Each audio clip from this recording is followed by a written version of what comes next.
नमस्कार दोस्तों, मैं हूं आपका होस्ट और दोस्त अमित भारद्वाज। न्यूज़ के यूट्यूब चैनल पर आपका बहुत बहुत स्वागत है। दोस्तों, आज मैं आपके सामने राम नाम की महानता के बारे में बताने आया हूं। हमारे प्रभु राम के सिर्फ नाम की ही कितनी महानता है, आज मैं आपको उसके बारे में बताऊंगा। पर बताने से पहले दोस्तों, एक बार मैं जरूर जयकारा लगाना चाहूंगा, जय श्री राम। तो दोस्तों, एक बार की बात है, एक गाँव में एक साधु रहता था। वो दिन रात प्रभु श्री राम का नाम लेता रहता था और ढोलकी लेकर हर वक्त उनके नाम का कीर्तन करता रहता था। उसकी कुटिया के पास जिस व्यक्ति का घर था वो उससे बहुत परेशान रहता था। एक दिन गुस्से में आकर वह व्यक्ति उस साधु की कुटिया में गया और गुस्से में उस साधु से बोला कि क्या तुम सारा दिन राम नाम जपते रहते हो? तुम्हारे को कोई काम धंधा तो है नहीं? हमें तो काम धंधे पे जाना पड़ता है, हमें तो कमाना पड़ता है। तुम्हारे राम नाम बोलने की वजह से मुझे रात को नींद नहीं आती है, हमारी नींद में व्यवधान उत्पन्न होता है। इस पर दोस्तों साधु ने बहुत प्यार से कहा कि तुम भी मेरे साथ राम नाम जप के देखो, तुम्हें भी पता चल जाएगा कि राम नाम जपने में कितना आनंद मिलता है। तब वह व्यक्ति थोड़ा सा खींच कर बोला कि तुम्हारे साथ राम नाम जपने से क्या तुम्हारे राम मुझे रोटी दे देंगे? मेरे घर में बीवी बच्चे हैं, उन्हें कौन पालेगा? मुझे तो काम पर जाना ही पड़ेगा। तुम्हारे राम मेरे सब काम थोड़ी ना बना देंगे। इस पर वह साधु कहने लगा कि मुझे तो राम नाम की लगन लगी हुई है, मेरे तो सारे काम श्री प्रभु राम ही बनाते हैं, तुम्हारे भी सारे काम वही बनाएंगे। तुम भी राम राम जप कर देख लो, मुझे पूरा भरोसा है प्रभु राम तुम्हारे को खाना जरूर देंगे और तुम्हारे परिवार का भी वही ध्यान रखेंगे। तो दोस्तों, वह व्यक्ति उस साधु को धमकी देते हुए कहता है कि आज मैं पूरा दिन तुम्हारे साथ राम नाम का जाप करूंगा, अगर तुम्हारे राम ने मुझे रोटी दे दी तो मैं पूरी जिंदगी तुम्हारा गुलाम बन के रहूंगा, लेकिन अगर तुम्हारे राम मुझे रोटी नहीं दे पाए तो तुम्हें ये ढोलकी बजाना और राम नाम लेना बंद करना पड़ेगा। साधु कहता है, मैंने तो निष्काम भाव से प्रभु राम की भक्ति स्वीकार की है, पर फिर भी अगर तुम ये कहते हो तो मुझे तुम्हारी चुनौती मंजूर है। मुझे मेरे भगवान राम पर पूर्ण विश्वास है, वो तुम्हें जरूर रोटी देंगे। तो वह व्यक्ति उस साधु के साथ बैठ के राम नाम का जाप करने लगता है, पर मन ही मन निश्चय कर लेता है कि आज कुछ भी हो जाए मैं भोजन नहीं करूंगा, चाहे कोई आके निवाला मेरे मुंह में क्यों न डालने लगे,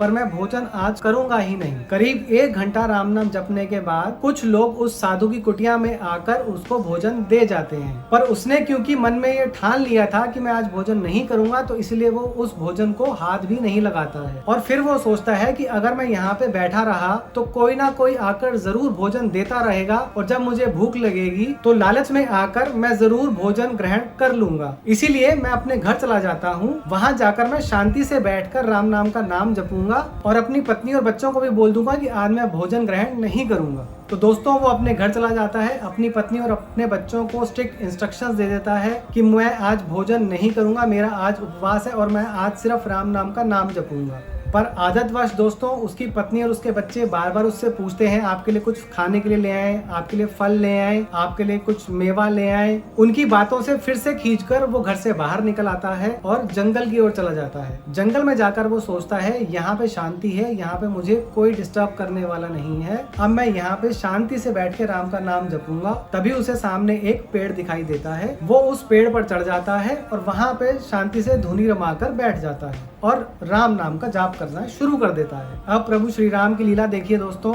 कुछ ही देर के बाद वहां से एक बंजारों की टोली गुजरती है और उसी पेड़ के नीचे उन बंजारों की टोली रुकती है। वो उसी पेड़ के नीचे अपना खाना बनाना शुरू करते हैं और विश्राम करना शुरू करते हैं। जब खाना बनना शुरू हो जाता है तो उस खाने की महक से उस व्यक्ति को भूख लगनी शुरू हो जाती है, पर क्योंकि उसने मन में सोचा हुआ होता है इसलिए वो नीचे उतर के खाना ग्रहण करने नहीं आता है। तभी बंजारों की टोली का जो सरदार होता है उसे कहीं से खबर मिलती है कि जंगल से डाकू उनकी ओर आ रहे हैं और उनका सारा सामान लूट कर ले जाएंगे। आनंद फानन में बंजारों की टोली का सरदार कहता है कि हमें सारा अपना खाने का सामान यहीं छोड़कर भागना चाहिए। तो अपने सरदार के पीछे पूरी बंजारों की टोली शहर की तरफ निकल पड़ती है। अब क्योंकि दोस्तों इसने तो मन में ठान रखा था कि ये आज खाना नहीं खाएगा, तो इसीलिए ये पेड़ पर चढ़कर अभी भी राम नाम का जाप ही करता रहता है। कुछ ही देर में दोस्तों डाकुओं की टोली भी आ जाती है। अब डाकू वहाँ पे खाना बना हुआ देखते हैं तो पहले तो उन्हें खुशी होती है कि कोई हमारे लिए यहाँ पर खाना बनाकर छोड़कर चला गया है, पर तभी दोस्तों डाकुओं के सरदार को एक बात सूझती है कि अगर कोई खाना बनाकर गया है तो उसने खाना खाया क्यों नहीं, वो ये खाना यहाँ पर छोड़ क्यों गया है? कहीं ऐसा तो नहीं कि इस खाने में जहर मिला हुआ हो और हम सब डाकुओं को मारने की ये युक्ति हो। तो सरदार अपने साथियों को ये हुक्म देता है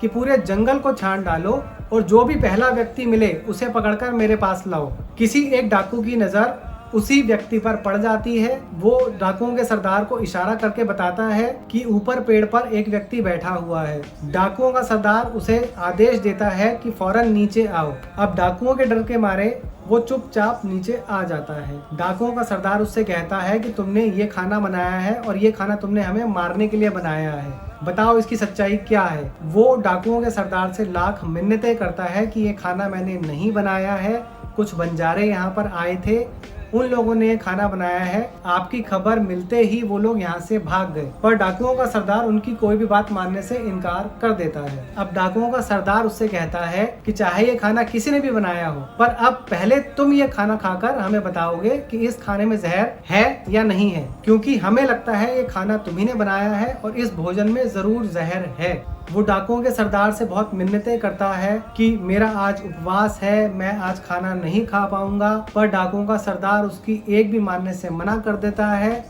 कहता है अगर नहीं खाओगे तो मैं तुम्हें जान से मार डालूंगा। अब मरता क्या ना करता, जबरदस्ती उसे वो खाना खाना पड़ता है। अब दोस्तों, जब वो व्यक्ति भोजन कर रहा होता है तो उसकी आंखों से आंसू आ रहे होते हैं और उसे उस साधु की बात याद आ रही होती है कि राम नाम का जाप करो, प्रभु श्री राम अपने आप तुम्हारे भोजन की व्यवस्था कर देंगे। दोस्तों, उसके भोजन करने के बाद जब डाकू निश्चिंत हो जाते हैं कि इस खाने में जहर नहीं है तो उसको छोड़ देते हैं। अब तो उस व्यक्ति को विश्वास हो जाता है कि उन बंजारों को और उन डाकुओं को प्रभु श्री राम ने ही भेजा था उसको खाना खिलाने के लिए, और वो जंगल से निकलकर सीधा उस साधु की कुटिया में जाता है और उनके चरणों में पड़कर उनको प्रणाम करता है और सारा वृतांत सुनाता है। अब उस व्यक्ति में उस साधु से भी ज्यादा राम नाम की लगन लग जाती है और वो अपना पूरा जीवन प्रभु श्री राम के नाम को जपने में ही लगा देता है। तो दोस्तों, ऐसी महिमा है हमारे श्री प्रभु राम के नाम की। मैं सभी सनातनियों से ये आग्रह करना चाहूंगा कि वो प्रभु श्री राम का नाम जरूर हमारे कमेंट सेक्शन में लिखकर हमें बताएं कि उनको ये कहानी कैसी लगी।